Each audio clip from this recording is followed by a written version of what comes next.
Mi marido trajo a sus padres a vivir con nosotros. Me dijo que se iba a un viaje de negocios a Frankfurt durante 4 años. Le acompañé al aeropuerto. Y justo después bloqueé sus 6 tarjetas de crédito platino y presenté la demanda de divorcio, dejando a su familia en estado de shock. Acababa de despedir a mi marido entre lágrimas en el aeropuerto de Barajas. Se iba a Frankfurt por 4 años, supuestamente por nuestro futuro. En cuanto me quedé sola, me paralicé al recibir una notificación por SMS. Un cargo de 15.000 euros en mi tarjeta de crédito por una compra de diamantes en una joyería de lujo de la calle Serrano. Resultó que su Frankfurt era un resort de 6 estrellas en Marbella, y los 100.000 euros que habíamos ganado con el sudor de nuestra frente se habían esfumado junto a su joven amante. A mí me dejó solo 2 cosas. La primera, una traición sin límites, y la segunda, 2 suegros ficticios que exigían que les sirviera como si fuera su empleada del hogar. Una repentina tormenta de verano en Madrid había dejado el aire de nuestro piso en una urbanización de lujo húmedo y fresco. Yo estaba de pie junto al ventanal, observando cómo las gotas de lluvia golpeaban el cristal blindado. En mi interior crecía una inquietud vaga e indescriptible. A mi espalda, las sonoras risas de mis suegros y mi marido rompían el silencio habitual de nuestro hogar. Hoy era un día especial.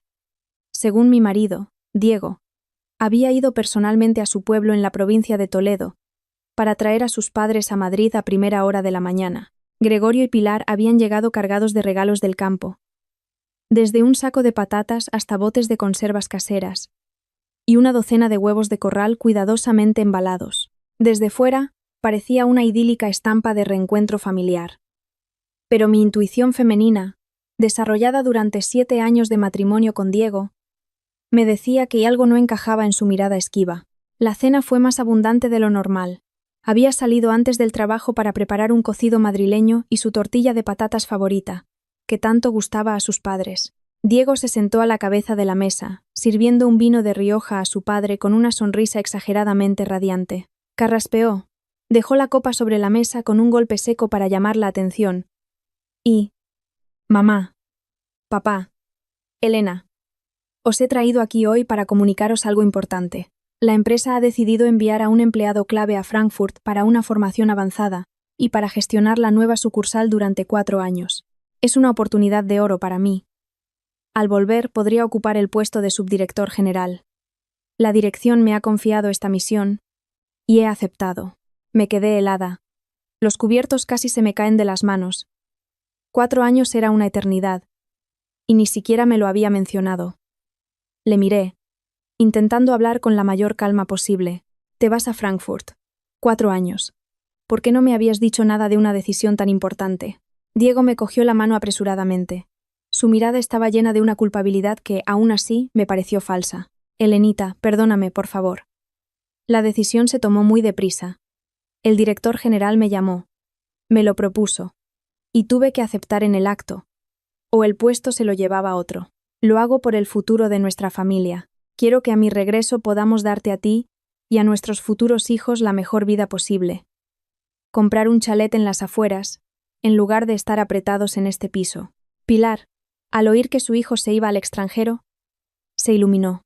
Con una sonrisa imborrable, se dio una palmada en el muslo y exclamó, con una voz que superaba el ruido de la lluvia: Dios mío, qué suerte. 7 generaciones de nuestra familia han soñado con algo así. Nuestro Dieguito, qué hombre. A Alemania, a la mismísima Europa. Gregorio, ¿lo oyes? Esto es un orgullo para todo nuestro linaje. Vete, hijo, no te preocupes. Elena se encargará de la casa. Gregorio asintió, levantó su copa y bebió un sorbo con aire satisfecho. Un hombre tiene que ver mundo. Haces bien, hijo. Tu madre y yo te apoyamos por completo. Diego se volvió hacia mí, apretando suavemente mi mano como si intentara transmitirme seguridad. Pero su palma estaba helada. Continuó exponiendo lo que él llamaba su plan perfecto. Elenita, me voy muy lejos y no puedo dejarte sola en casa. Y mucho menos puedo dejar a mis padres mayores en el pueblo sin nadie que los cuide. Por eso lo he pensado todo. Durante los 4 años que esté fuera, mis padres se quedarán aquí y vivirán contigo. Así ellos estarán más acompañados, a ti te ayudarán con la cocina, y tú, a tu vez, podrás cuidar de su salud, cumpliendo mi deber como hijo. Eres una esposa tan atenta y comprensiva. No me fallarás, ¿verdad? Las palabras de Diego eran como una soga invisible apretándose alrededor de mi cuello. Me había puesto entre la espada y la pared. Si me negaba, sería una nuera egoísta y mezquina que obstaculizaba la carrera de su marido y se negaba a cuidar de sus padres. Pero si aceptaba, me esperaba la perspectiva de vivir bajo el mismo techo con mi suegra, famosa por su carácter difícil y exigente, mientras mi marido estaba a miles de kilómetros. Miré a Pilar y vi cómo me observaba, escrutándome. Respiré hondo, intentando reprimir la irritación que crecía en mi pecho. No voy a obstaculizar tu carrera, pero creo que deberíamos hablar sobre el hecho de que tus padres se queden aquí 4 años. Están acostumbrados al espacio del pueblo, y esto es un piso. Es más pequeño. Me temo que no estarán cómodos, y podría afectar a su salud. Además, yo paso todo el día en el trabajo. No creo que pueda prestarles la atención que merecen. El rostro de Pilar se ensombreció al instante. Dejó el plato sobre la mesa con estrépito. Elena, ¿qué quieres decir? ¿Nos consideras unos paletos sucios y desordenados? ¿O tienes miedo de que vivamos a tu costa? Mi hijo se deja la piel para mantener esta casa, y ahora que se va, te pide que cuides de sus padres, y ya estás poniendo pegas, y luego te haces llamar buena esposa y nuera. Diego intervino rápidamente. Su voz era dulce y tranquilizadora, pero su mirada denotaba presión. Mamá, ¿qué dices? Elena no quería decir eso. Mi mujer solo se preocupa de que no estéis a gusto. Elenita, mis padres ya son mayores. Hoy están bien. Mañana quién sabe. Dejarlos solos en el pueblo. Estando yo tan lejos, no podría trabajar tranquilo. Si me quieres, ayúdame con esto. Considéralo una forma de ayudarme a llevar esta carga familiar, para que yo pueda centrarme en mi carrera. Te prometo que te enviaré todo mi sueldo desde allí. Cómprate lo que quieras, gástalo en lo que te apetezca. Al oír hablar de dinero y responsabilidad, comprendí que no podía negarme allí mismo.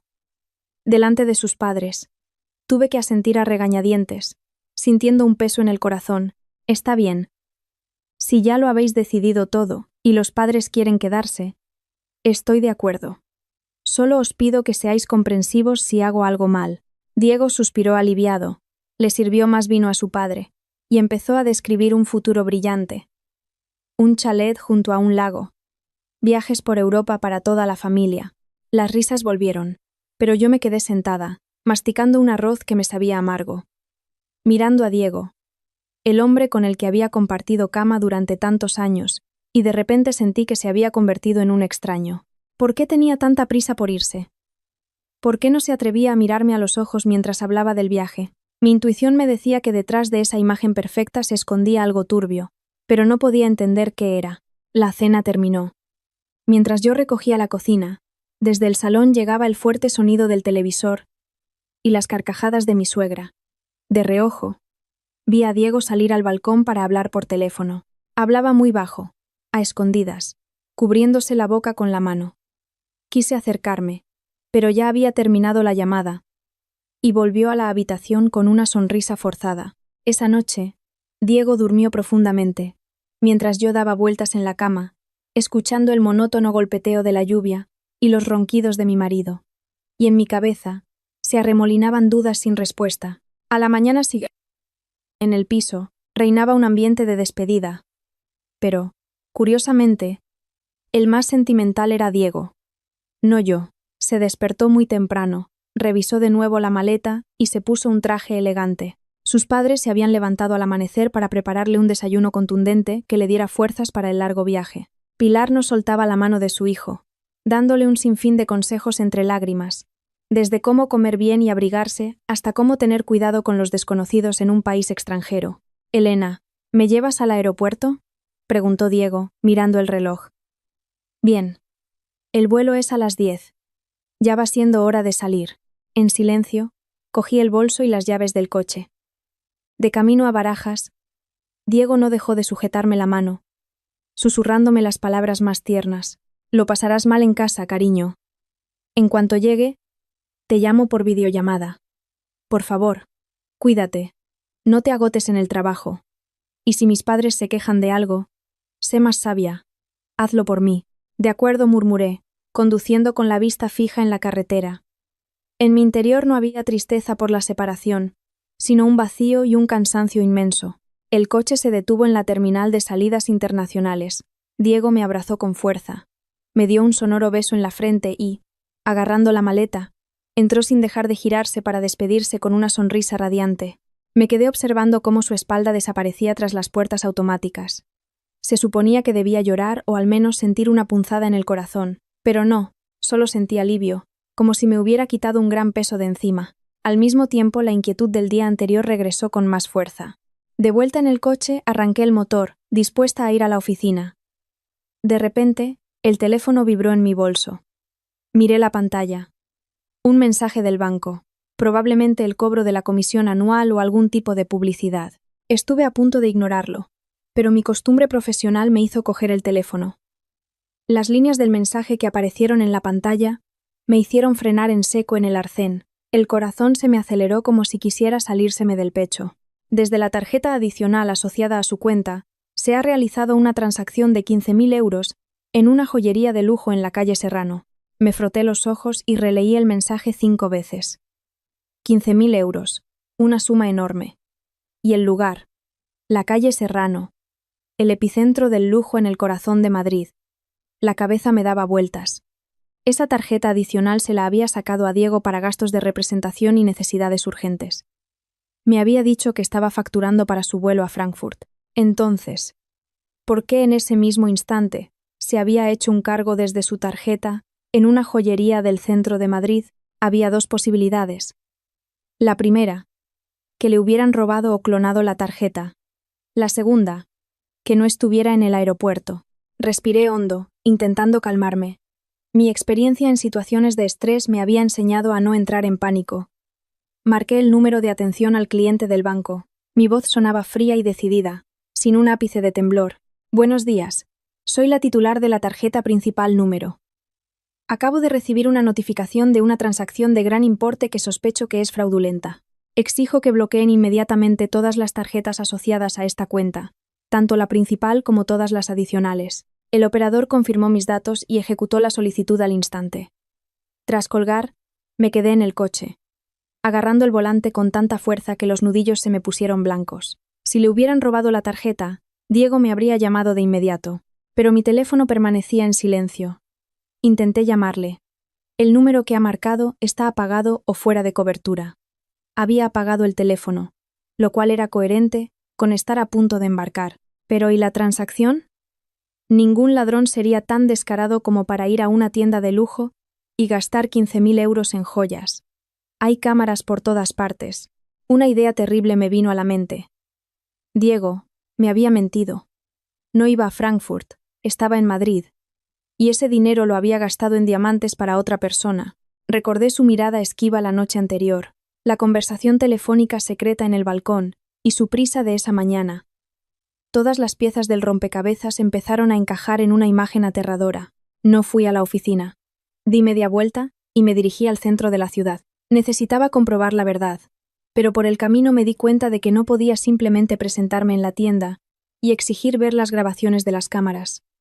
A un particular no se las darían. Aparqué junto a una cafetería tranquila y pedí un café solo, sin azúcar. El amargor del café me ayudó a centrarme. Abrí la aplicación del banco en el móvil y revisé el historial de transacciones. Además de esa enorme suma, descubrí varios gastos menores durante la última semana en restaurantes y tiendas de ropa femenina, en los que yo nunca había estado. La intuición femenina nunca se equivoca. Me habían engañado. Un engaño grandioso y cruel. Mi marido, el hombre con el que compartía mi vida, había montado un teatro perfecto para tomarme el pelo. Me había dejado a sus padres ancianos a mi cargo mientras él se divertía en algún lugar con el dinero que habíamos ganado con nuestro sudor. Las lágrimas brotaron de mis ojos, calientes y saladas, pero me las sequé rápidamente. Llorar ahora era inútil. Necesitaba pruebas. Necesitaba saber exactamente dónde estaba Diego y qué estaba haciendo. Me acordé de Javier, mi mejor amigo de la universidad, que ahora trabajaba en ciberseguridad y tenía muchos contactos. Le llamé. Javier, soy Elena. ¿Puedes ayudarme con algo urgente? Necesito localizar y rastrear los movimientos de una persona. Es una cuestión de vida o muerte para mí. Al otro lado de la línea, Javier comprendió por mi voz la gravedad de la situación y aceptó de inmediato. Colgué, mirando el ajetreado tráfico tras la ventana. La lluvia de ayer había cesado. Había salido el sol, pero en mi alma acababa de desatarse una tormenta. No iba a dejarlo pasar. Si Diego se había atrevido a traicionarme, lo pagaría muy caro. Regresé a casa cuando ya había oscurecido. En el piso no quedaba ni rastro de las risas de la mañana. En su lugar, reinaba una atmósfera opresiva. Apenas entré, vi un desorden increíble. Cáscaras de pipas esparcidas por todo el suelo del salón, vasos sucios sobre la mesa, el televisor a todo volumen, con algún programa de humor chabacano. Mi suegro dormía en el sofá, con los pies sobre el reposabrazos, roncando ruidosamente, y mi suegra rebuscaba en la nevera. Al verme, Pilar no me preguntó si estaba cansada del trabajo, sino que cerró la puerta de la nevera de un portazo, y me espetó con tono de reproche. ¿Y tú por dónde andas? Tu padre y yo aquí, muriéndonos de hambre. La cena sin hacer. ¿Es que has decidido matarnos de inanición? A nosotros, 2 ancianos, miré el reloj. Eran solo las 6:30 de la tarde. Normalmente, a esa hora acababa de salir del trabajo. Conteniendo la irritación, dejé el bolso en una silla y respondí con calma. Acabo de llegar de trabajar, mamá. En casa hay arroz, hay pasta, hay de todo. Podríais haber puesto algo a cocer. Pilar me fulminó con la mirada, se puso las manos en las caderas y se acercó a mí. Ah, ¿así que ahora te has vuelto muy lista? Apenas se ha ido tu marido y ya estás sacando las uñas. Soy tu suegra. He venido aquí a descansar, a disfrutar de los frutos del trabajo de mi hijo, no a servirte. Mi hijo se mata a trabajar para mantener esta casa, y tú solo tienes que atender a sus padres. ¿Y encima te quejas? La miré directamente a los ojos, sin vacilar. Antes lo toleraba por mantener la paz en la familia, por respeto a Diego, pero ahora, sabiendo que me había engañado, mi respeto por esa familia se había evaporado. Tienes razón, mamá.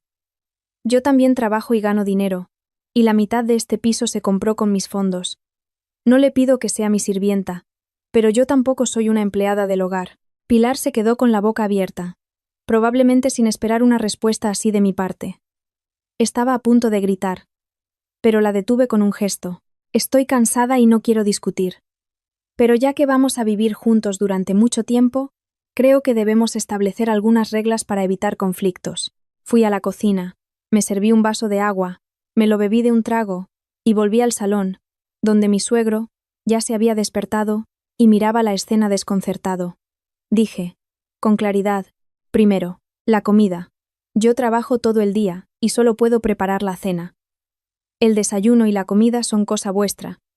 Yo compraré los alimentos y los dejaré en la nevera. Quien coma, que recoja lo suyo. Los platos se lavan inmediatamente, no se acumulan en el fregadero. Pilar chilló. ¿Cómo te atreves? No la dejé terminar y continué. Segundo, la limpieza. Tenemos parqué. Hay que andar con cuidado, no tirar basura al suelo. Cada uno limpia su habitación. Y sin mi permiso, nadie entra en mi dormitorio. Y finalmente, enfaticé cada palabra. Tercero, respeto al espacio personal. Llego del trabajo cansada. Necesito descansar. Os pido que habléis más bajo y bajéis el volumen del televisor a partir de las 10 de la noche. El rostro de Pilar se puso rojo de ira. Se volvió hacia Gregorio y gritó. ¿Lo ves? ¿Ves cómo se nos ha subido a la chepa tu nuera? Apenas se ha ido Dieguito de casa y su mujer ya está echando a sus padres. ¡Ay, Dios mío, qué cruz! Gregorio también frunció el ceño. Su voz se volvió más grave y autoritaria. Elena, ¿no te da vergüenza decir eso? Nosotros somos los mayores. Y tú la joven. Debes respetarnos. ¿A quién le estás poniendo condiciones? Esta casa es de mi hijo. Y viviremos aquí como nos dé la gana. Sonreí con amargura. Papá. La escritura de este piso está a nombre de los dos. La mitad del dinero para la compra la pusieron mis padres. La otra mitad la pagamos Diego y yo con una hipoteca. Diego se ha ido. Yo soy la dueña de la casa. Solo quiero que todos vivamos según unas normas para que yo tenga fuerzas para trabajar y pagar la hipoteca. Si no os parece bien, siempre podéis volver al pueblo. Allí hay más espacio. Mis palabras fueron como un jarro de agua fría. Sabían perfectamente que en el pueblo no había ni aire acondicionado ni una cama cómoda como aquí. Pilar se calló, pero su mirada estaba llena de odio. Está bien, ya verás. Voy a llamar a Dieguito. A ver cómo educa él a su mujer. Cogió el teléfono y empezó a marcar frenéticamente el número de Diego. Pero, por supuesto, al otro lado solo hubo tonos de llamada, o el mensaje de apagado o fuera de cobertura. La observé mientras intentaba contactar con él en vano, y sonreí para mis adentros. Tu hijo ahora mismo se está divirtiendo con su amante. No tiene tiempo para tus quejas. Esa noche no preparé la cena. Entré en mi habitación y cerré con llave. Desde fuera llegaban los gritos de mi suegra y el estruendo de los cacharros. Me puse los auriculares, puse música instrumental e intenté aislarme de ese caos. Tenía que guardar fuerzas. Esta guerra no había hecho más que empezar, y yo iba a ser la vencedora. La primera noche sin mi marido no me sentí sola. Me sentí más fuerte que nunca. Me dije a mí misma, Elena, no puedes ser débil. Tienes que protegerte a ti misma y lo que es tuyo. A la mañana siguiente, me levanté más temprano de lo habitual. Me maquillé cuidadosamente. Elegí un elegante traje de chaqueta azul oscuro y me puse la americana para parecer más seria. Al salir de mi habitación, ignoré la mirada maliciosa de mi suegra, que masticaba una tostada en la mesa, y me dirigí a la salida. Hoy no iba a la oficina, sino a una reunión con mi abogado, el señor Garrido. El despacho de Miguel Ángel Garrido estaba en la 11ª planta de un discreto edificio de oficinas. Era un viejo conocido mío, famoso por su mente aguda y su dedicación. Puse sobre su mesa una carpeta con los extractos bancarios que había impreso por la mañana. Mire esto, por favor. ¿Hay alguna forma de rastrear este dinero? El señor Garrido, ajustándose las gafas, cogió la carpeta y empezó a examinar los documentos con atención. En el despacho reinaba el silencio, solo roto por el susurro del papel. 15 minutos después, levantó la cabeza. Su rostro era serio. Elena, la situación es más complicada de lo que crees. Mis colaboradores han revisado estas transacciones. En los últimos 6 meses, tu marido ha transferido, en pequeñas cantidades, un total de 100.000 euros a la cuenta de una tal Sofía Jiménez. 100.000 euros. Esas palabras sonaron como un trueno en un día despejado. Me zumbaron los oídos. Eran todos nuestros ahorros de 7 años de vida en común, más los beneficios de unas inversiones que tanto me había costado acumular. Habíamos acordado que a final de año compraríamos un adosado con ese dinero. Y ahora, Sofía Jiménez. El nombre me resultaba familiar. Rebusqué en mi memoria. Claro. Sofía, una becaria en la empresa de Diego hacía 2 años. La había visto una vez en una cena de empresa, una chica joven, con un acento del sur, dulce como la miel, y unos ojos húmedos que parecían a punto de llorar. En aquel entonces, no paraba de rondar a Diego, llamándole don Diego con devoción. Yo incluso la había elogiado por su educación, sin sospechar que estaba alimentando a una víbora. El señor Garrido continuó con su análisis. Su voz era tranquila, pero cada palabra era una puñalada en mi corazón. Las transferencias se hicieron de forma muy astuta. 5.000 euros por aquí, 10.000 por allá. En el concepto siempre ponía pago de mercancía, compra de materiales. Si no se mira el conjunto, es muy difícil darse cuenta. Esta Sofía tiene 24 años. Es de un pueblo de Sevilla.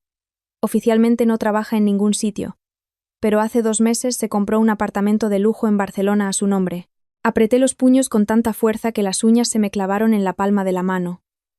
Diego lo había planeado durante mucho tiempo. Había estado desviando nuestros bienes comunes para construir un nidito de amor con su amante. 100.000 euros. Mi sudor, mis lágrimas, mis noches sin dormir en el trabajo, los caprichos que me había negado. Y él había ido y se lo había dado todo a otra mujer. ¿Qué hago ahora, señor Garrido? No puedo perder ese dinero así como así. Me miró con compasión. Ahora tienes que calmarte. Tenemos pruebas del movimiento de fondos, pero para recuperarlos, hay que demostrar que eran bienes gananciales y que las transferencias se hicieron sin tu consentimiento con el fin de ocultarlos. Te ayudaré a redactar la demanda de divorcio y una solicitud de medidas cautelares para el embargo de sus bienes. Pero primero, tienes que averiguar exactamente dónde está Diego ahora. Asentí. En mis ojos ardía el fuego del odio. Lo encontraré. Gracias. Al salir del despacho del abogado, me senté en el coche, sintiendo un nudo en la garganta. Miraba el flujo de gente en la calle, cada uno con sus prisas, sus asuntos. ¿Cuántas mujeres más, como yo, habrían sido engañadas? Recordé las dulces palabras de Diego. Todo lo hago por la familia. Te quiero más que a nadie. Resultaron ser solo palabras vacías. Abrí el teléfono y miré nuestra foto de boda, que tenía como fondo de pantalla. En la foto, Diego sonreía, agarrándome la mano con fuerza. Ahora, al mirarla, solo sentía asco. Cambié el fondo de pantalla por uno negro.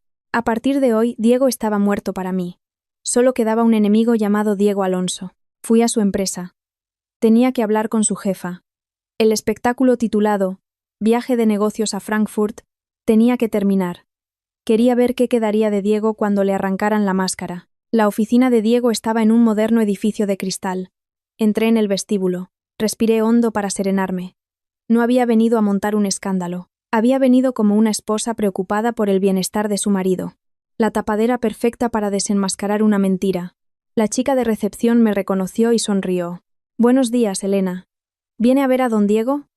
«Pero está de vacaciones». Le devolví la sonrisa, educada y contenida. «Lo sé. Vengo a ver a la directora, Isabel, por un asunto personal. Tengo cita». Mentí. No tenía ninguna cita. Pero, como esposa del jefe de departamento, estaba segura de que Isabel me dedicaría unos minutos. Subí al despacho de la directora y llamé a la puerta. Al oír adelante, entré. Isabel, inclinada sobre unos documentos, se quitó las gafas sorprendida al verme. «Oh, Elena, ¿tú por aquí? ¿A qué se debe esta visita? ¿Ha pasado algo? Siéntate. Toma un poco de agua». Me senté frente a ella, con las manos en el regazo, intentando parecer lo más ingenua posible. «Buenos días, Isabel. Perdone la visita inesperada. Es que mi marido, Diego, se fue ayer a Frankfurt con tanta prisa que, con el ajetreo, se me olvidó preguntarle la dirección exacta para enviarle unas medicinas. Se fue tan rápido y supongo que aún no ha comprado un teléfono de allí. No consigo contactar con él. He venido para ver si podría darme los datos de contacto de la sucursal de Frankfurt». Isabel me miró. Sus ojos se abrieron de asombro. Frunció el ceño y preguntó, como si no diera crédito a sus oídos: «¿Qué Frankfurt? ¿Me estás diciendo que Diego se ha ido a Frankfurt?» Ahora me tocaba a mí fingir sorpresa. Sí. Me dijo que la empresa lo enviaba a una formación avanzada y a gestionar la sucursal de allí durante 4 años. Se fue ayer a las 10 de la mañana. Isabel se echó a reír, pero en su risa había perplejidad y seriedad. «Elena, ¿estás segura de lo que dices? Nuestra empresa no tiene sucursal en Frankfurt, y aunque hubiera algún proyecto, no iría Diego.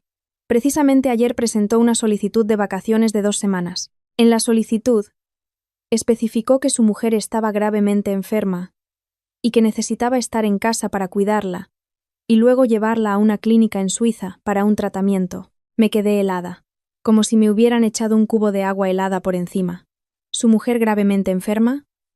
Se había atrevido a usar mi salud, mi vida, como coartada para sus diversiones.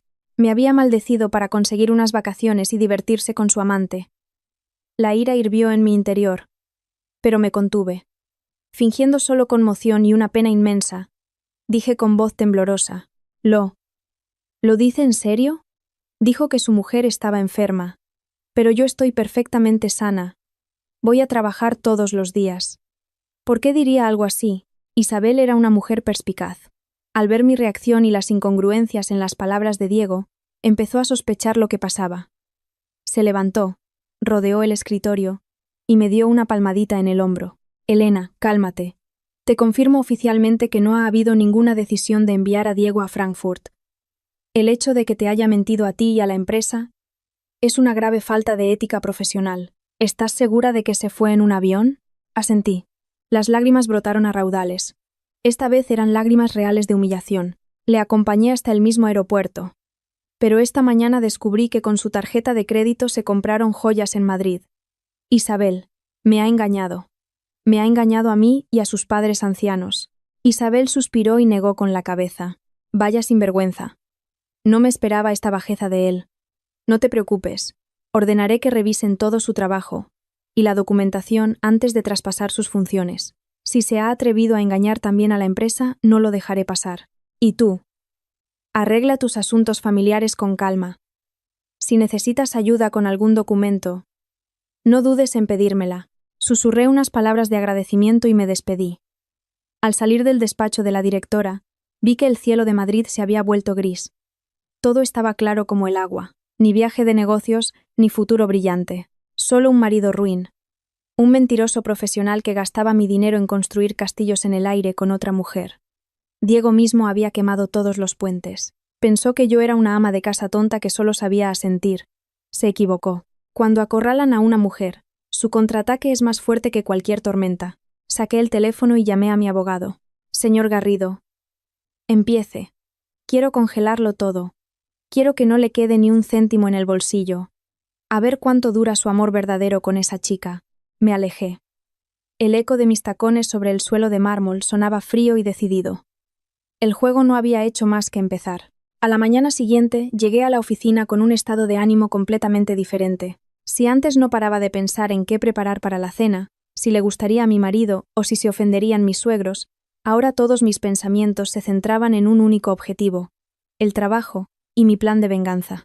Me puse un exquisito traje blanco. Me pinté los labios de un rojo más intenso de lo habitual y entré en la sala de reuniones con la actitud de una generala.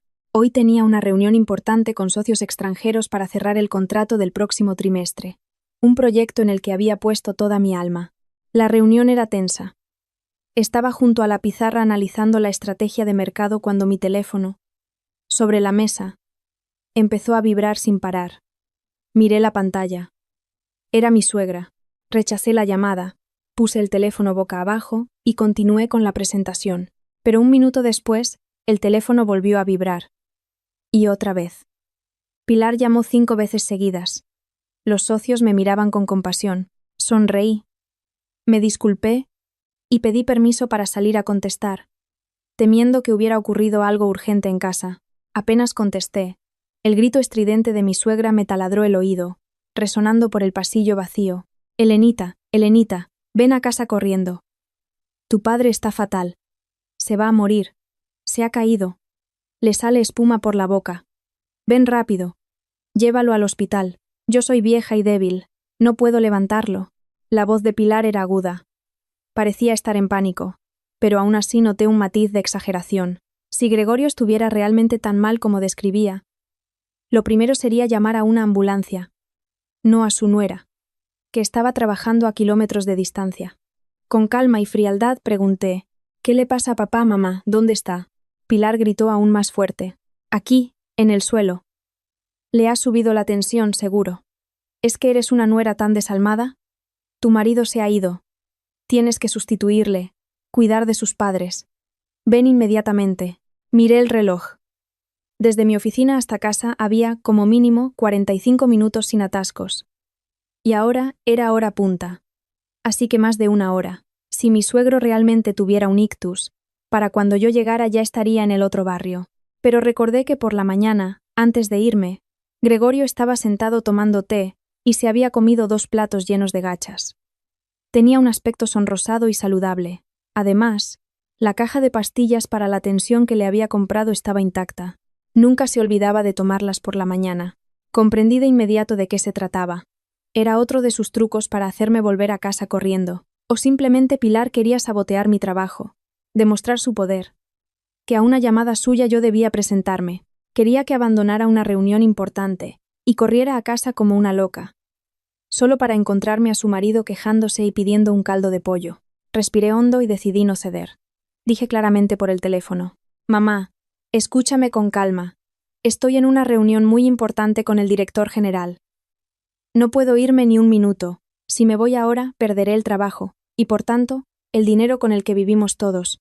Pilar estaba a punto de soltar una sarta de maldiciones, pero la interrumpí. No te preocupes, lo solucionaré todo. Voy a llamar ahora mismo a una ambulancia. Al 112. Enviarán un equipo directamente a casa. Son profesionales. Tienen oxígeno. Camillas. Le darán los primeros auxilios y llevarán a papá rápidamente al hospital. Tú quédate en casa y espera a los médicos. Dicho esto, colgué, sin darle tiempo a reaccionar. Inmediatamente marqué el 112, di la dirección y describí el estado del paciente tal como me lo había contado mi suegra. Por supuesto, enfaticé todos los síntomas peligrosos para que llegaran más rápido. Luego volví a la sala de reuniones. Sonreí, me disculpé y terminé mi presentación de manera brillante. Unos 20 minutos después, mi teléfono volvió a vibrar. Esta vez era un número desconocido, probablemente de la ambulancia. Volví a salir. ¿Hola? ¿Es usted familiar del paciente Gregorio Alonso? Somos del servicio de emergencias. Hemos llegado a la dirección indicada. Pero nadie nos abre. Hemos llamado al fijo. Alguien ha contestado diciendo que nos equivocábamos y ha colgado. Sonreí para mis adentros. Tal como pensaba. Un teatro. Al ver la ambulancia con las luces parpadeando en la puerta, Pilar debió de entrar en pánico, temiendo abrir para que no se descubriera su engaño y no tener que pagar por la llamada. Respondí al médico con una fingida preocupación en la voz. Oh, pobre. Seguramente mi suegra se ha puesto tan nerviosa que se ha confundido.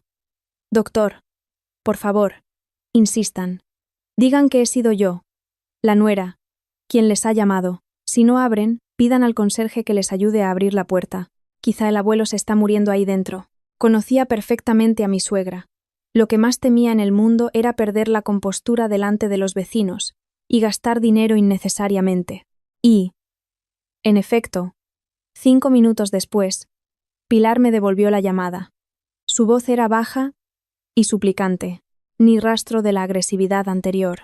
Elenita, no hace falta ninguna ambulancia. Papá ya está mejor. Solo le había bajado un poco el azúcar. Le he dado un vaso de agua con azúcar y se ha recuperado. Diles que se vayan, que están montando un escándalo en todo el edificio. Los vecinos se van a reír. Respondí con frialdad.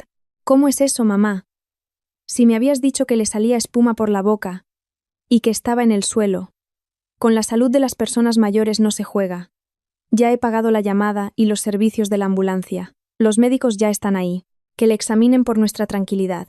Si le pasa algo a papá, no me lo perdonaría. Me negué en rotundo a cancelar la llamada. Al final Pilar tuvo que abrir la puerta y dejar entrar a los médicos, quienes, en presencia del conserje y de unas vecinas curiosas, le tomaron la tensión y el pulso a Gregorio. El resultado. Estaba perfectamente sano. La tensión, normal. Los indicadores, como los de un joven.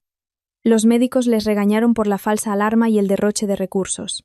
A Pilar no le quedó más remedio que pagar los servicios de la ambulancia, avergonzada y a regañadientes. Por la noche volví del trabajo. En el piso reinaba un silencio sepulcral. Gregorio miraba la televisión con aire sombrío. Pilar, al verme, solo me lanzó una mirada de odio. Pero no se atrevió a gritar ni a insultarme como antes. Había entendido que yo ya no era la nuera sumisa a la que podía manejar a su antojo. Había utilizado su propia sobreactuación para darle una lección de honestidad. Entré en mi habitación, me cambié y luego fui a la cocina a prepararme una sopa instantánea. No pregunté por la salud de mi suegro. Ya sabía que estaba más sano que yo. Mi actitud fría era una declaración de guerra silenciosa. Se acabaron las manipulaciones a través de enfermedades. A partir de ese día, en esa casa, todo se haría según mis reglas. Al tercer día de la partida de Diego me reuní con Javier en nuestra cafetería favorita de la Plaza Mayor. Javier había llegado antes y estaba sentado en un rincón apartado, con cara seria. Era mi mejor amigo desde la universidad y la única persona en la que podía confiar ahora mismo. Como experto en ciberseguridad, sabía encontrar información en redes sociales y bases de datos inaccesibles para la gente corriente. Apenas me senté, Javier deslizó silenciosamente una tablet hacia mí. En la pantalla había una foto nítida y ampliada. Un amigo mío la hizo por casualidad ayer por la mañana en el aeropuerto de Málaga. Vio a esta pareja, estaban demasiado acaramelados, y la cara del tipo le sonó. Así que le hizo una foto por si acaso. Mira bien. Conteniendo la respiración, me fijé en la foto. No había lugar a dudas. El hombre de la foto, con una llamativa camisa hawaiana, pantalones cortos blancos y un sombrero, era Diego, mi marido. No se parecía en nada a un hombre de negocios en un viaje de trabajo a Frankfurt. A su lado, una chica joven con un sugerente vestido de espalda descubierta. Se aferraba a su hombro y sonreía de oreja a oreja. Era Sofía, la becaria.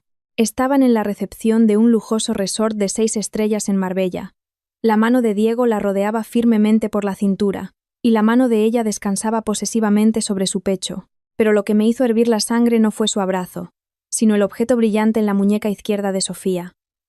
Amplié la foto al máximo. En su delgada y blanca muñeca, lucía un Rolex Datejust con la esfera cuajada de diamantes. Recordé cómo, un mes antes, Diego había llegado a casa presumiendo de haber recibido una gran prima por un proyecto. Dijo que quería comprarse un buen reloj para dar una imagen más seria en las reuniones con los clientes. En aquel momento le creí, incluso me alegré por él. Resultó que, con nuestro dinero común, había comprado 2 relojes a juego. Uno lo llevaba él, y el otro, un Rolex de mujer con el que yo soñaba pero que nunca me compraba por no gastar. Ahora adornaba la muñeca de su amante. Los ojos se me nublaron de rabia. La sensación de traición y humillación me desbordó. Diego no solo me era infiel, sino que le estaba dando lo mejor. Lo más valioso de nuestra familia. A otra mujer. Javier me miró preocupado. Elena, ¿estás bien? He encontrado algo más. Han reservado una villa con vistas al mar en el complejo hotelero Marbella Club durante 7 días. El precio de la estancia es de 5.000 euros la noche. La reserva está a nombre de Diego Alonso. 5.000 euros por noche. 7 noches eran 35.000 euros. Más los billetes en clase business, la comida, los regalos. Ese viaje costaba casi 50.000 euros. Y en casa, mi suegra me regateaba por cada manojo de perejil. Diego se quejaba constantemente de las dificultades en la empresa, de las primas recortadas, para darme menos dinero para la casa, y mientras derrochaba el dinero a manos llenas con su amante. Me sequé las lágrimas y miré a Javier con determinación. Estoy bien. Muchísimas gracias, Javier. Esta foto y la información de la reserva son pruebas de oro para el juicio. Javier asintió. He guardado todos los datos, incluida una publicación suya en Instagram con la geolocalización. La puso para sus amigos, pero conseguí acceder a ella. Presume de que su futuro marido le ha organizado una luna de miel anticipada. Futuro marido. Luna de miel. Esas palabras eran como sal en la herida. ¿Qué le había prometido Diego? Que volvería y se divorciaría de su vieja esposa para casarse con ella. Que yo era una ama de casa tonta que cuidaba la casa mientras él se divertía. Apreté los puños, con tanta fuerza, que las uñas se me clavaron en la palma de la mano para no perder la cordura. Muy bien, Diego. ¿Quieres jugar al millonario en un resort? Yo te enseñaré lo que es un millonario de pacotilla. Ahora estás en el paraíso, pero voy a hacer que desciendas al infierno de inmediato. Me volví hacia Javier. Ayúdame con una cosa más. Sigue de cerca todos sus movimientos en las redes sociales. Yo me voy ahora mismo a ver al señor Garrido. Es hora de cerrar el grifo. Me levanté y me arreglé la ropa. El dolor inicial se había transformado en fuerza. Ya no era la esposa dócil y sumisa. Era Elena, una talentosa directora de marketing, y usaría mi fría capacidad de cálculo para obtener justicia. Esa fotografía sería el billete de ida de Diego para salir de mi vida, y con las manos vacías. En el despacho del señor Garrido hoy había mucho ajetreo, pero aún así le dio prioridad a mi caso. Puse sobre su mesa todas las pruebas recientes que Javier y yo habíamos reunido. La foto de Marbella, la información de la reserva del hotel y el extracto de la compra del Rolex en la calle Serrano justo antes de su vuelo. El abogado examinó cada documento con atención y asintió satisfecho. Excelente, Elena. Con estas pruebas, tenemos base más que suficiente para solicitar al juzgado la adopción de medidas cautelares. Las acciones de Diego indican claramente un intento de ocultación de patrimonio. La transferencia de 100.000 euros a Sofía y los gastos de lujo bajo el pretexto de un viaje de negocios son fundamentos jurídicos sólidos. Me senté frente a él, con la espalda recta. Mi voz no temblaba. Señor Garrido, quiero presentar la demanda de divorcio de forma unilateral hoy mismo, y quiero que el juzgado ordene el embargo de todas las cuentas bancarias a nombre de Diego Alonso, incluidas la de la nómina y la de inversión, y que se impida cualquier operación registral sobre su Mercedes. El señor Garrido me miró con una mezcla de compasión y respeto. Elena, ¿lo has pensado bien? Una vez que se presente la demanda y se ejecute el embargo, no habrá marcha atrás. Vuestra relación matrimonial terminará de facto, aunque legalmente tarde un tiempo. Sonreí con amargura. ¿Marcha atrás? Él me cerró todas las vías de escape en cuanto se subió a ese avión a Málaga con ella. No me arrepiento de nada. Solo lamento los esfuerzos que invertí en esta farsa de familia. Haga todo lo más rápido posible. Quiero que esta misma tarde o mañana por la mañana sus tarjetas se conviertan en plástico inútil. El abogado asintió y llamó inmediatamente a su asistente para redactar los documentos. Me quedé sentada, observando cómo en la pantalla del ordenador aparecían las líneas: demanda de disolución de matrimonio, solicitud de adopción de medidas cautelares, frías fórmulas legales que ahora eran mis armas. Trabajamos sin descanso durante 3 horas para finalizar la preparación de los documentos. Firmé la demanda con decisión y firmeza. Mi firma nunca había sido tan bella y libre. Era la firma de la liberación. Después, el señor Garrido y yo fuimos a los juzgados de Plaza de Castilla para presentar los documentos. Gracias a la meticulosa preparación y la urgencia del caso, así como al alto riesgo de ocultación de patrimonio, el juez admitió el caso a trámite muy rápidamente. Depositamos la caución necesaria, un procedimiento obligatorio para el embargo de cuentas. Pagué de mis ahorros personales sin dudarlo. Al final del día, se dictó la resolución judicial, un documento con sello rojo que ordenaba a todos los bancos correspondientes embargar las cuentas de Diego Alonso. Otra copia se envió a la Dirección General de Tráfico para prohibir cualquier acción sobre su Mercedes. Sosteniendo esa resolución en mis manos, sentí como si me quitaran una montaña de encima. El flujo financiero estaba cortado. Diego ya no podría sacar ni un céntimo más de nuestros bienes comunes para satisfacer a su amante. Salí del edificio del juzgado. El sol del atardecer teñía de rojo las baldosas del patio. Llamé a Javier. Todo listo. La red está tendida. Solo queda esperar a que el pez pique. Al otro lado de la línea, Javier se rió alegremente. Perfecto. Seguro que esta noche hay tormenta en Marbella. Y tú, vete a descansar. Coge fuerzas para la batalla con los dos ancianos en casa. Al mencionar a mis suegros, hice una mueca, pero ya no les temía. Tenía todas las cartas a mi favor. El piso en el que vivo está legalmente a nombre de los dos, pero la mayor parte del dinero fue un regalo de mis padres. No permitiría que siguieran campando a sus anchas en mi territorio. Conduje a casa sintiéndome una vencedora. Diego, creías que eras el más listo. ¿Pensabas que podías engañarme y disfrutar de la vida? Te equivocaste. Cuando a una mujer se le acaba el amor, se vuelve más despiadada que cualquier hombre. Disfruta de tu última cena de lujo esta noche. Porque mañana serás un indigente en el sentido más literal de la palabra. Llegué a casa cuando ya había anochecido por completo. Apenas entré, percibí un fuerte olor a comida. El salón parecía un campo de batalla. Latas de cerveza vacías, huesos de pollo roídos directamente sobre la mesita de centro, el televisor a todo volumen con música de discoteca. Gregorio estaba sentado en el sofá, con los pies sobre el reposabrazos, fumando un cigarrillo. La ceniza caía directamente sobre mi caro parqué. Pilar estaba tumbada en el otro sofá, mirando el móvil y riendo a carcajadas. Al verme ni siquiera me saludaron ni se molestaron en recoger. Pilar me midió con la mirada y soltó con sorna. Vaya, ya ha llegado la señora directora. Como no preparaste la cena, decidiste matar de hambre a los padres de tu marido. Tuvimos que pedir un pollo asado. ¿Cuánto dinero gastado? No respondí. Me acerqué en silencio. Apagué el televisor y luego le arranqué el cigarrillo de las manos a Gregorio y lo apagué en un cenicero.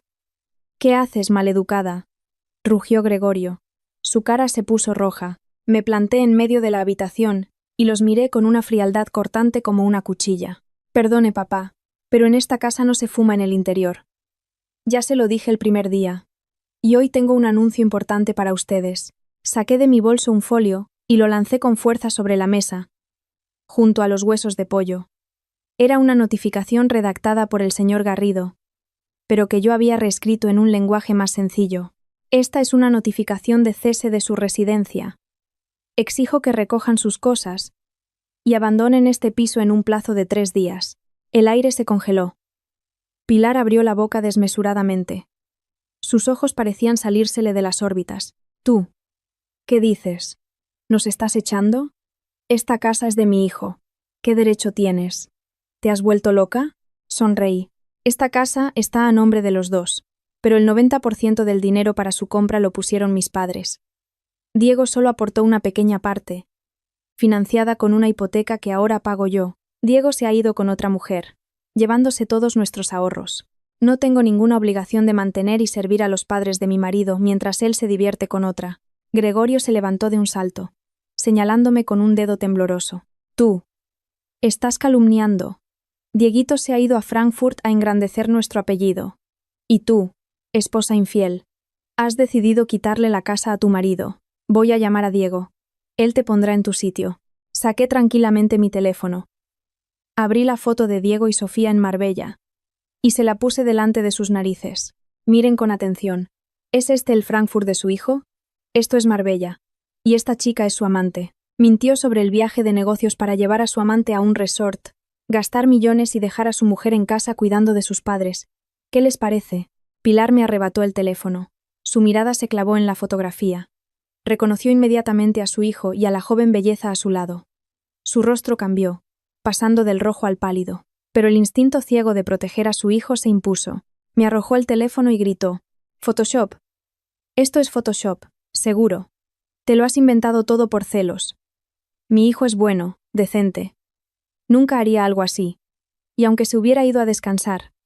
¿Qué pasa? Un hombre puede tener varias mujeres. La culpa es tuya por no saber retener a tu marido, y ahora te atreves a echar a sus padres». Negué con la cabeza con lástima. Incluso ahora, justificaban sus acciones. Mi paciencia se había agotado. Piensen lo que quieran. La verdad seguirá siendo la verdad. He solicitado el divorcio. El juzgado ya ha ordenado el embargo de los bienes de Diego. Y en cuanto a este piso, soy la propietaria legal. Les doy 3 días. Si transcurrido ese plazo no se han ido, llamaré a la administración de la finca y a la comisión judicial para que saquen sus cosas. Entonces, no se quejen. Dicho esto, me di la vuelta y me fui a mi dormitorio, cerrando con llave. A mi espalda quedaron los gritos y las maldiciones de Pilar y el estruendo de los muebles de Gregorio. Llamaron a Diego sin cesar. Oí a Pilar gritar al teléfono: «Hijo, coge el teléfono. Tu mujer nos echa a la calle». Pero la respuesta fue el silencio de un abonado no disponible. O quizás Diego estaba demasiado ocupado con su amante para responder. Esa noche me quedé despierta escuchando sus lamentos, pero en mi alma no había ni una pizca de duda. La bondad mal dirigida es estupidez. Había sido estúpida durante demasiado tiempo. Había llegado el momento de poner orden en mi vida, y tenía que empezar por expulsar a las personas indignas de mi casa. En 3 días, en este piso volvería a reinar la paz. Quizás estaría vacío, pero al menos estaría limpio. Solo más tarde, cuando todo se calmó, me enteré de los detalles de aquella noche fatídica en Marbella. Una noche que Diego, sin duda, recordaría toda su vida. Esa velada, en un restaurante de 5 estrellas a orillas del mar, en el complejo Marbella Club, reinaba un ambiente romántico. Velas, flores, el murmullo de las olas. Diego y Sofía disfrutaban de una cena de lujo con bogavante, solomillo de Kobe y un caro vino tinto. Diego vestía un elegante traje blanco. Sofía, un espectacular vestido de noche con un collar de perlas. Brindaban por su feliz futuro, en el que Diego se divorciaría de su mujer y se casaría con Sofía. Cuando la cena llegó a su fin, el camarero trajo la cuenta. 1.500 euros. Diego sonrió con aire de suficiencia. Sacó de la cartera su tarjeta de crédito platino y la colocó con gesto importante en la carpeta. Se volvió hacia Sofía, susurrándole al oído dulces promesas de una mañana de compras de bolsos de marca. 5 minutos después, el camarero regresó con cara de desconcierto y, agachándose, le dijo en voz baja: «Disculpe, señor, su tarjeta ha sido rechazada. El terminal da un error. El pago no se procesa. Podría comprobarla o usar otra tarjeta». Diego frunció el ceño. Se sintió avergonzado delante de su acompañante. «Seguramente tienen un problema con el terminal. Esta tarjeta tiene un límite de 100.000 euros. ¿Qué error puede haber?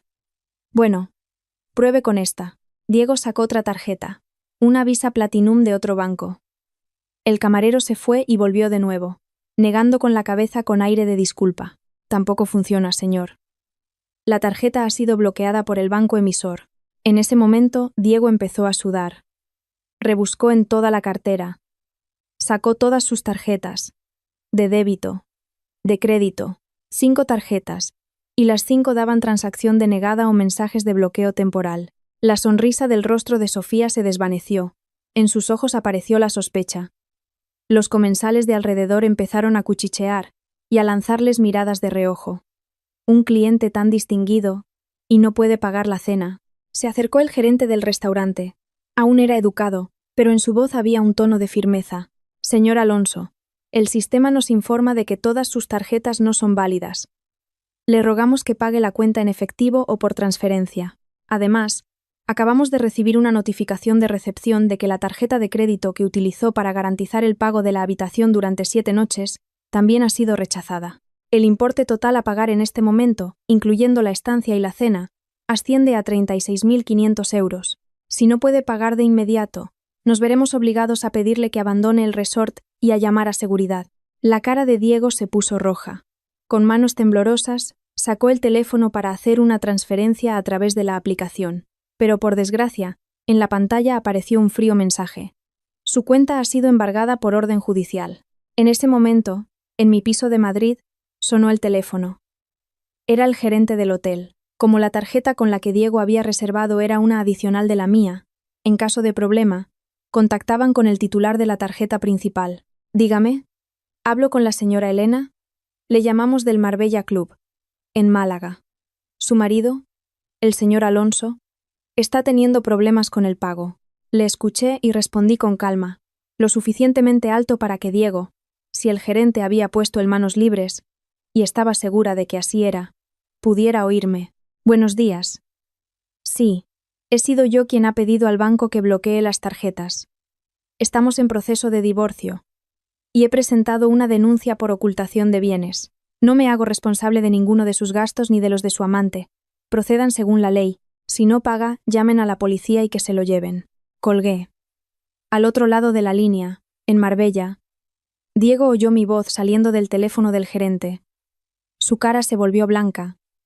Como el papel, Sofía, sentada a su lado, oyó claramente las palabras divorcio y policía, y se levantó de un salto, aterrorizada. Diego, ¿qué significa todo esto? Me dijiste que estabais separados y que os ibais a divorciar pronto. ¿Por qué ha bloqueado tus tarjetas? Me has engañado. Diego, tartamudeando, intentó retenerla. Sofía, cariño, cálmate. Ha sido mi mujer, que me ha hecho una jugarreta. Tengo dinero, mucho dinero. Solo son unas pequeñas dificultades temporales. Préstame un poco para pagar. Mañana volvemos y te lo devuelvo por duplicado. Sofía se soltó de un tirón y miró a Diego con desprecio. Comprendió que había venido al resort con un estafador sin blanca que se enfrentaba a problemas con la ley. ¿Estás loco? ¿De dónde voy a sacar yo dinero? Me invitaste a unas vacaciones y ahora quieres que pague yo. ¡Qué patético eres! Sofía cogió su bolso y se fue a la habitación a hacer las maletas, dejando a Diego solo en medio del restaurante, bajo las miradas de los presentes y la atenta vigilancia de la seguridad. Esa noche Diego no volvió a su lujosa villa. Lo retuvieron en recepción para resolver la deuda. Tuvo que llamar a todo el mundo, intentando pedir dinero prestado, desde amigos hasta compañeros de trabajo, pero todos le evitaban, ya que Javier y yo nos habíamos encargado de difundir el rumor de que Diego se había arruinado en el juego y estaba ahogado en deudas. Diego se encontraba en un callejón sin salida, en el mismo paraíso que él mismo se había construido, un amargo final para un traidor. Tras el ultimátum a mis suegros y el embargo de las cuentas de Diego, pasé la tarde ordenando su despacho. Quería encontrar algún documento importante relacionado con sus activos para prepararme para la batalla legal que se avecinaba. Ese despacho siempre había sido su territorio inviolable. Constantemente alegaba estar ocupado y necesitar concentración, prohibiéndome a mí y a la asistenta del hogar entrar a limpiar. Me puse unos guantes y empecé por los cajones inferiores de su maciza mesa de roble. Montones de documentos viejos, facturas de gastos de representación de hacía años, todo cubierto de polvo. En el rincón más alejado, encontré una pequeña caja de cartón. Dentro había un viejo smartphone que Diego había dejado de usar hacía 2 años porque se le rompió la pantalla. Recordé que entonces dijo que la placa base se había quemado y que lo había tirado. Pero mi intuición profesional de marketing me decía, los datos son oro. Llevé el teléfono al salón y lo puse a cargar. 15 minutos después, la pantalla, con su telaraña de grietas, se iluminó. Afortunadamente, el teléfono todavía funcionaba, aunque el sensor táctil respondía con dificultad. Empecé a probar contraseñas pacientemente. Su cumpleaños no. Nuestro aniversario de boda. Tampoco. El cumpleaños de su madre, de nuevo. Nada. De repente, recordé el cumpleaños de Sofía, que había visto en los documentos. Introduje la combinación de su día, mes y año de nacimiento. El teléfono se desbloqueó. El corazón se me encogió. Resulta que ya estaban juntos hacía 2 años, cuando este teléfono todavía estaba en uso. Y yo todo ese tiempo había vivido en una dulce mentira. Confiando plenamente en él, entré en la grabadora de voz. Diego tenía la costumbre de grabar reuniones o instrucciones de sus jefes, pero entre los aburridos archivos de trabajo había una grabación titulada Plan de futuro, de más de 30 minutos. La fecha de creación era de hacía 6 meses. Probablemente había sincronizado los datos de la nube o usaba este teléfono por discreción. Pulsé reproducir. Sonó la voz familiar de Diego, pero el tono era completamente diferente. No era serio como de costumbre, sino desenfadado y calculador. Hablaba con otro hombre, aparentemente un compañero de copas. No te rayes, tío. Lo tengo todo pensado, presumía Diego en la grabación. Mi tonta no se entera de nada. Solo sabe currar como una mula y estar en la cocina. Me traigo a mis viejos del pueblo. Le digo que me voy a Frankfurt 4 años y que se encargue de ellos. Ya conoces a mi madre, tiene un genio que ni te cuento. Le va a sacar hasta la última gota de sangre a la nuera. El otro hombre se rió a carcajadas. ¿Y tú qué? ¿Te vas a Alemania de verdad? Diego sonrió. ¿Qué coño Alemania? Me he pillado unas vacaciones, he juntado la pasta y me llevo a mi Sofía a un resort. Cuando vuelva, monto un pollo por cualquier cosa y me divorcio. Para entonces, todos los activos ya estarán desviados. Elena se quedará con una mano delante y otra detrás. Voy a usar estos 4 años para convertirla en una chacha gratis. La exprimo al máximo y luego le doy la patada. Y entonces, oficialmente, me traigo a Sofía. Con pasta y la vida resuelta. La grabación terminó con el tintineo de copas. Me quedé sentada en el sofá, agarrando el teléfono con tanta fuerza que los nudillos se me pusieron blancos. El dolor inicial dio paso a un asco infinito. No era solo una esposa traicionada, sino un peón en su cruel plan. Me consideraba una tonta, una chacha gratis. Quería usarme y desecharme. Las lágrimas ya no corrían. El odio las había secado. Copié el archivo de audio al ordenador. Envié una copia al señor Garrido y guardé otra en 3 servicios de almacenamiento en la nube diferentes. Era la prueba irrefutable de su degradación moral y de una conspiración para apropiarse de bienes. Con esta grabación, el juez vería nuestro matrimonio con otros ojos. Miré por la ventana. En Madrid volvía a desatarse una tormenta de verano. Las gotas golpeaban furiosamente el cristal, haciéndose eco de la tempestad en mi alma. Diego, me subestimaste demasiado. Creías que era una oveja a la que podías llevar de la correa, pero olvidaste que una oveja acorralada puede derribar a su enemigo. Apagué la luz del salón y me fui al dormitorio, en un estado completamente nuevo. Mañana sería un día largo, y yo tenía en mis manos el arma más afilada para poner fin a este espectáculo. A la mañana siguiente, llegué a la oficina más temprano de lo habitual para preparar la reunión semanal. El trabajo estaba en pleno apogeo, cuando en el vestíbulo del edificio se armó un alboroto. Me llamó la chica de recepción. Su voz temblaba de nerviosismo. Elena, baja, por favor. Hay una señora mayor aquí que dice que es tu suegra y está montando un escándalo. Ha desplegado una pancarta. Está gritando. Te exige. La seguridad no puede con ella. Se tira al suelo y chilla. Fruncí el ceño, dejando a un lado los documentos. Pilar. Por supuesto. No se iba a quedar de brazos cruzados. Había decidido recurrir a un viejo truco. La humillación pública para avergonzarme delante de mis compañeros, asustarme y hacer que retirara la demanda. Me ajusté la chaqueta, me retoqué el pintalabios para parecer aún más segura, y bajé tranquilamente en el ascensor al primer piso. Las puertas del ascensor se abrieron y me encontré con una escena caótica. Pilar, con un viejo vestido marrón y el pelo despeinado, estaba sentada en el suelo en el centro del vestíbulo. En sus manos sostenía un cartón con una inscripción torpe. Nuera descarriada engaña a su marido y echa a sus padres a la calle. A su alrededor se había congregado una multitud de empleados de diferentes empresas. Todos grababan con sus teléfonos. Al verme, Pilar se levantó de un salto y se abalanzó sobre mí, intentando agarrarme del pelo, pero 2 guardias de seguridad la detuvieron. Empezó a gritar.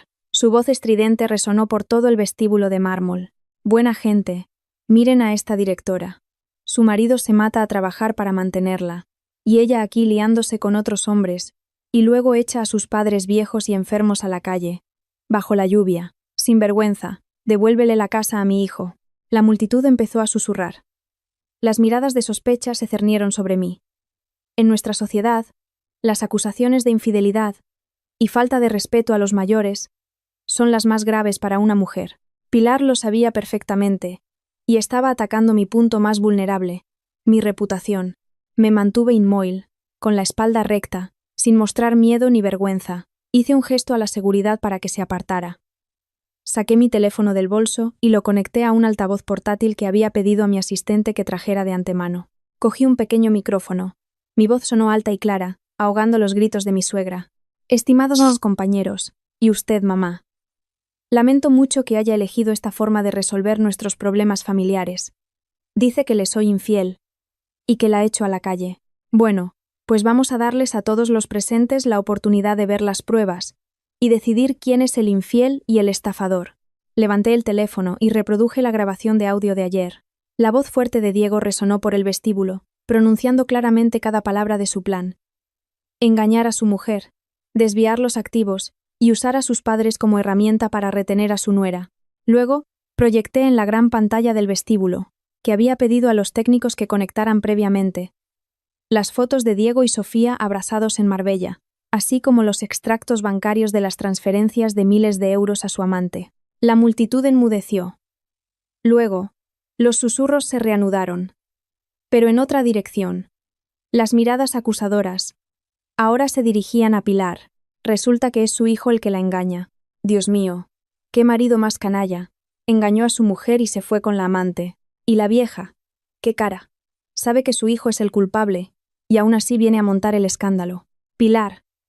Al oír la voz de su hijo y ver sus fotos con otra mujer en una pantalla gigante, se puso más blanca que la cera. Se quedó paralizada.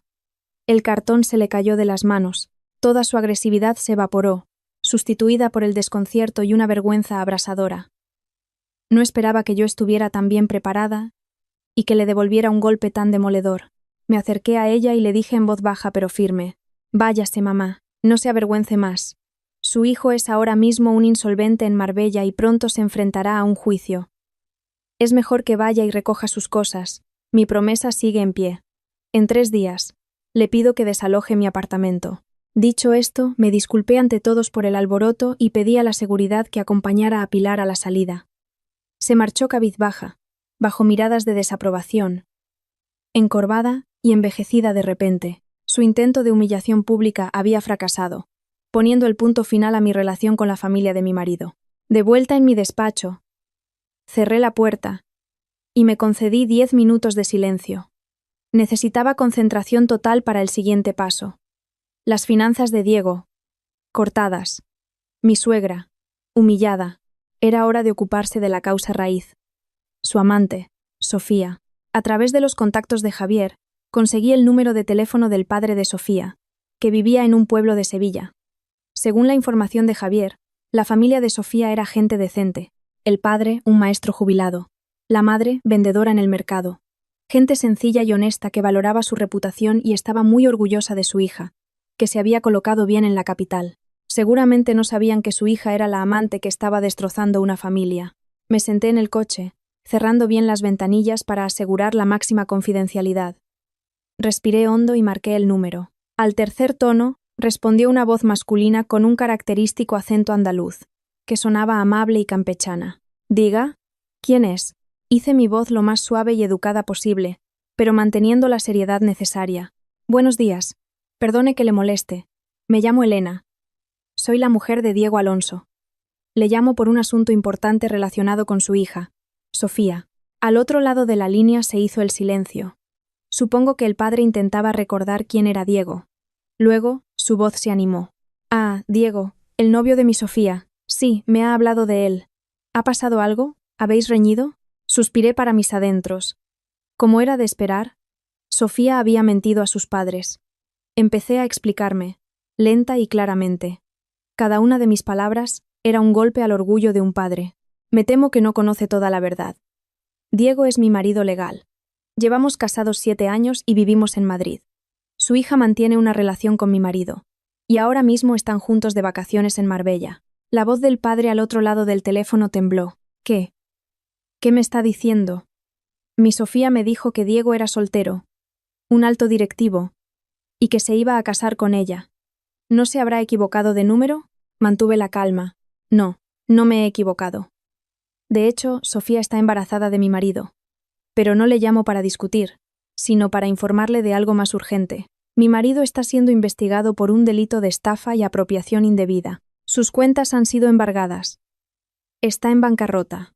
Sofía, al estar a su lado, podría ser considerada cómplice si la investigación se amplía. Hice una pausa, dándole tiempo a procesar la información. Oía su respiración pesada. Oía cómo su mujer, de fondo, Preguntaba, ¿quién es? Y cómo él la mandaba a callar. Sé que usted es maestro. Que son una familia decente. No quiero sacar los trapos sucios, ni avergonzarles delante de sus vecinos. Solo espero que llame a Sofía y la convenza de que recapacite antes de que sea demasiado tarde. Diego no es el millonario que aparenta ser. Se enfrenta a la cárcel. Si Sofía sigue con él, se arruinará la vida. Al otro lado de la línea hubo un largo silencio. Luego, se oyó su voz temblorosa y contenida. Gracias. Gracias por informarme. Yo no he educado así a mi hija. La llamaré ahora mismo. Discúlpenos. Discúlpenos.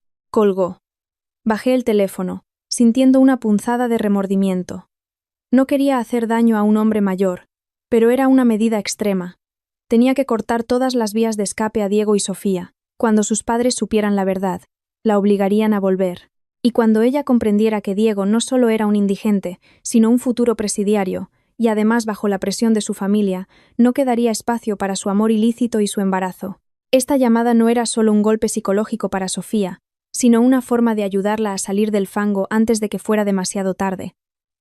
Aunque mi motivo estuviera dictado por la defensa de mis propios intereses, los 3 días pasaron volando.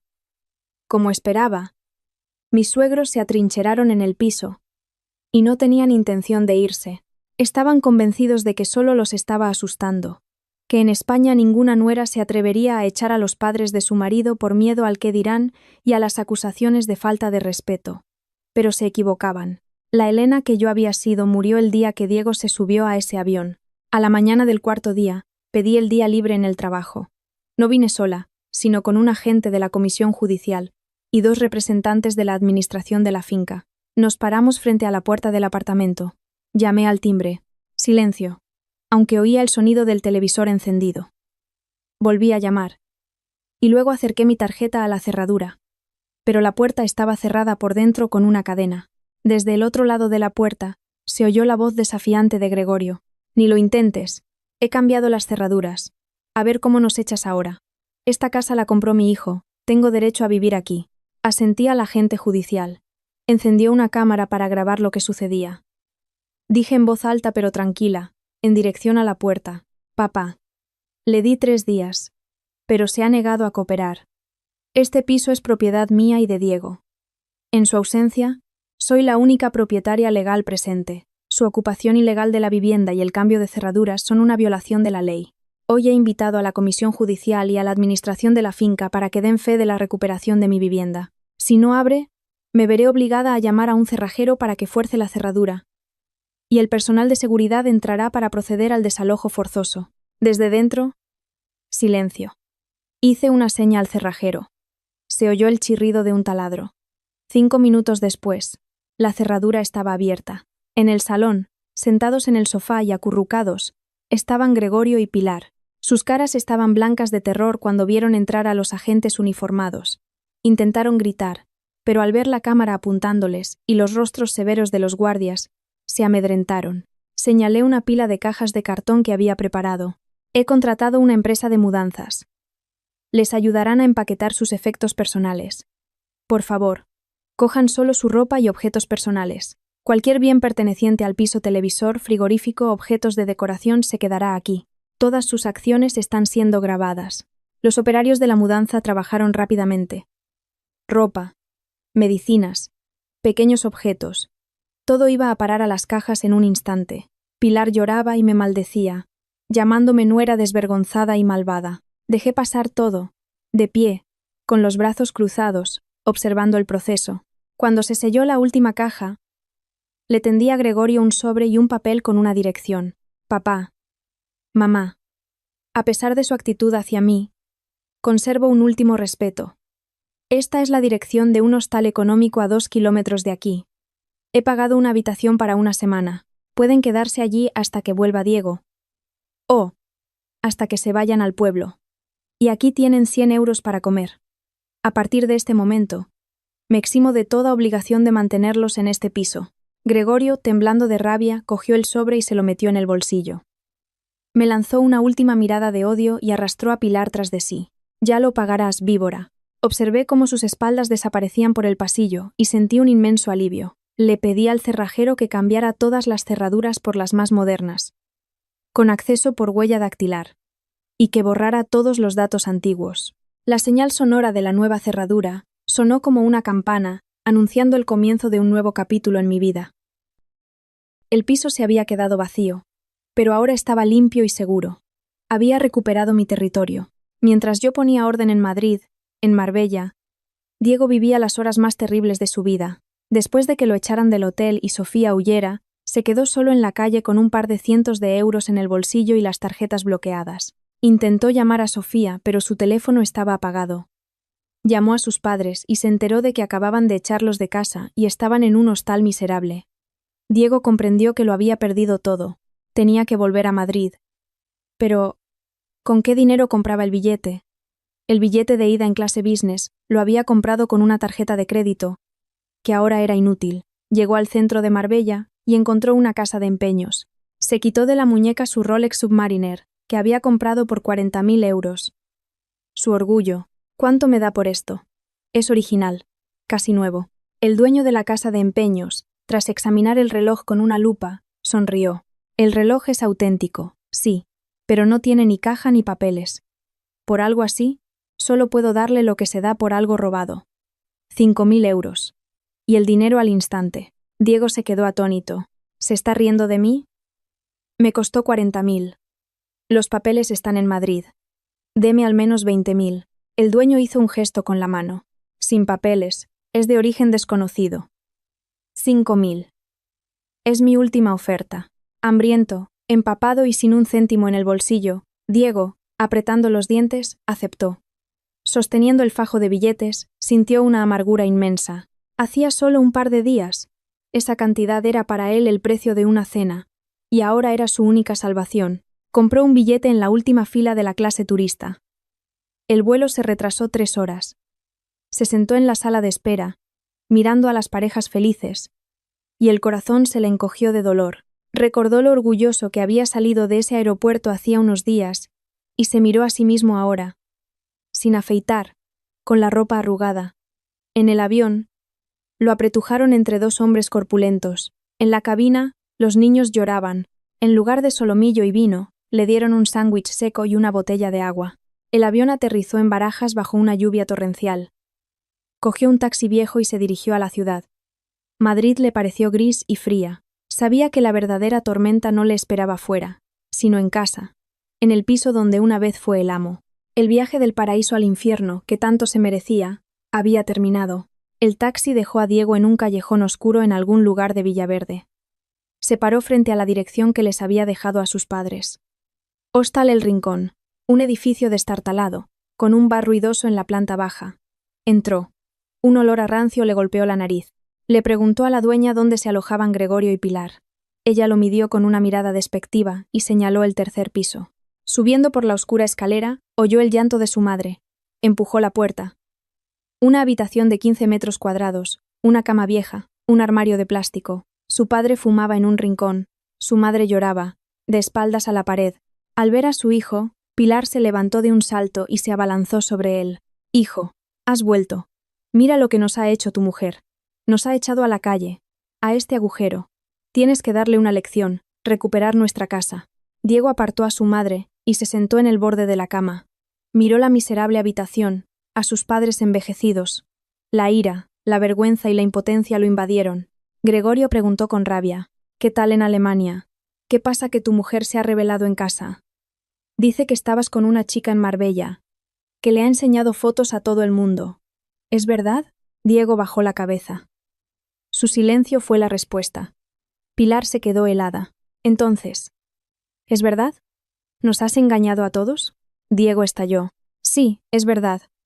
Lo tenía todo calculado, pero no esperaba que Elena fuera tan cabrona. Lo ha bloqueado todo. Ha denunciado a la policía. Ahora soy un don nadie. Gregorio, furioso, arrojó la boquilla del cigarro. Eres tonto, hijo. Tenías una buena mujer, una casa, y lo has cambiado todo por una cualquiera. Ahora, ni casa, ni dinero, ni honra. En ese momento a Diego le sonó el teléfono. Era un correo electrónico del Departamento de Recursos Humanos. Lo abrió. El asunto decía: notificación de despido y reclamación de daños y perjuicios. En el correo se explicaba que la empresa había recibido pruebas de su fraude con las vacaciones y además había descubierto que en los últimos 2 años se había apropiado de 50.000 euros falsificando facturas de gastos de representación. La empresa le exigía la devolución del dinero en un plazo de 15 días, o el caso sería remitido a los tribunales. El teléfono se le cayó de las manos. Se quedó sentado, petrificado. Era el fin. No solo la mujer, la casa y el dinero, sino ahora también la carrera y la amenaza de la cárcel. Me han despedido, susurró. Me reclaman 50.000 euros. Elena. Todo ha sido Elena. Quiere destruirme. Al oír la palabra cárcel, Pilar se desmayó. En la pequeña habitación se desató el caos. Diego se acurrucó en un rincón. Por primera vez en su vida, sintió un miedo real y helador ante el futuro. Una semana después, me llamó Sofía. Me suplicó que nos viéramos. Acepté.